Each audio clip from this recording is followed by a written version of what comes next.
welcome back to Law and Crime. If you're just joining, where you been? I'm Michael Bryant. We're looking at a case now out of Georgia. This is day 3 in the case against Teresa Black. She's 46, stands accused of killing her 6-year-old son. But it was back in '99. The case goes freezing cold, in part due to her son's decomposition. The body was not found for almost a year. She's arrested in 2022. Then she says, well, her son was dying in her care, and she just kind of didn't tell anybody. But she's pled not guilty to the charges brought against her here. Now, before the break, we were listening to the arguments regarding the testimony of defendant's ex-husband. So this is always very interesting. The court has established some guardrails as to what he's supposed to get into and what he is not. So here's more continuing testimony of the ex-husband.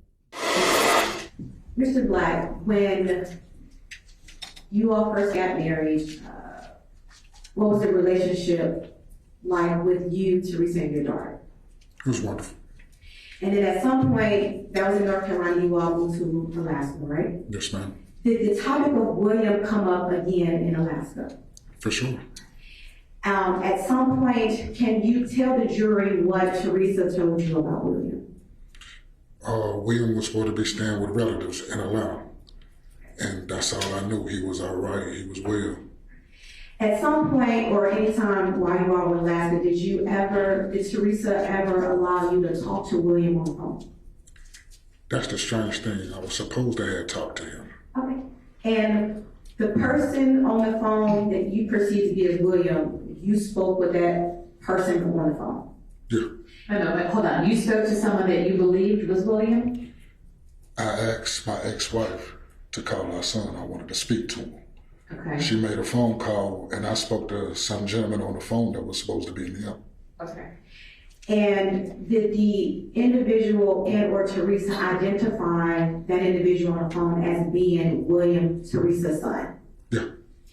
And did you conversate with this person under the impression that that was Teresa's son, William? Yes, ma'am.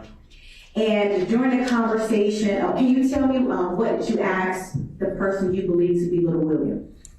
Well, at the time, since we had just got married, I'm trying to catch up with him and see how he's doing, see if, he will allow me to be in his life. Okay.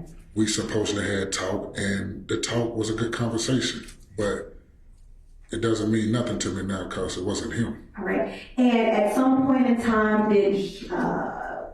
was William supposed to come to Alaska? We was arranging plans for him to come. To Alaska. And when you say we, who is we? Me and his mother. All right. And did William ever come to Alaska? I never got to see him. Did you ever bring up the conversation to Teresa in reference to when William was going to come to Alaska?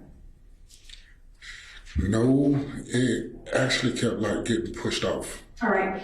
And when you say it kept getting pushed off, tell me what happened.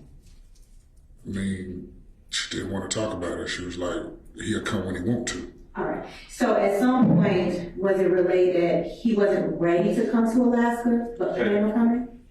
Hold on. Objection to the form of the question is legal. Sustained. Rephrase your question.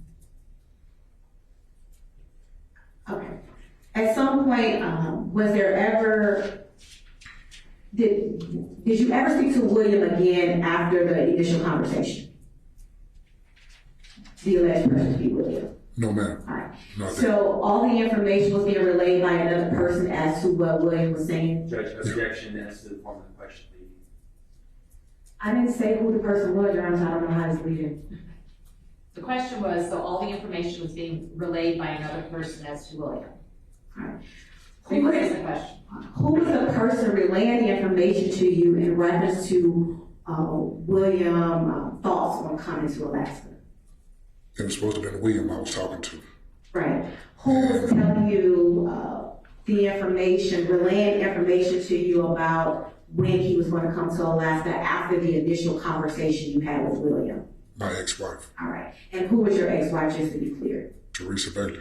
All right. And what was her married name? Teresa Black. All right. And do you see Teresa Black in the courtroom here today? Yeah. Can you please identify her by her location of courtroom and what she's wearing? The young lady sitting over there in a suit. What color is your suit? Brown. All right, Your Honor, let the record reflect that the witnesses identify the defendant. Any objection? No objection. All right, the record will so reflect. And so, approximately, if you can approximate, how many conversations you had with Teresa about when William was coming to Alaska? Okay, it seemed to go pretty well. Again, his testimony, this is the ex-husband of Teresa Black, not the father of William Deshaun Hamilton. Bizarre story about how he tried to reach out and be part of this kid's life, and somebody else pretended to be the boy that we now know was dead. Katherine, what do you think about that? It is very strange and fascinating in terms of a backstory of how far that defendant would go to conceal the death of Williams. But again, that still points more on the concealment, not so much as the murder. And I do have follow-up questions about that call, which is how long was that talk and who was that person? I wonder if the prosecution ever found out who that person was. Yeah, you know, and I'm thinking, trying to crank the years, it had to be a kid. And so, you know, put a kid in that position to pretend to be, that's just horrible. Rich, I only have 15 seconds for you, but you're coming back. So give me your thoughts just on that kind of concealment, as it were. So I think this is concealment plus. When you start putting in other people to pretend they're the children, you go to these lengths, it's going to be hard for the jury not to then jump to the conclusion that she was involved in the murder. Yeah, that's a whole nother level there. Normally I would just ignore Rich because Katherine Lizardo, I've got to thank and excuse you, but Rich is coming back. Happy to squeeze him in at this moment as well. So Katherine, thanks again. I hope you have a great new year. We will see you again very soon here on the network. Stay where you are. This is Law and Crime.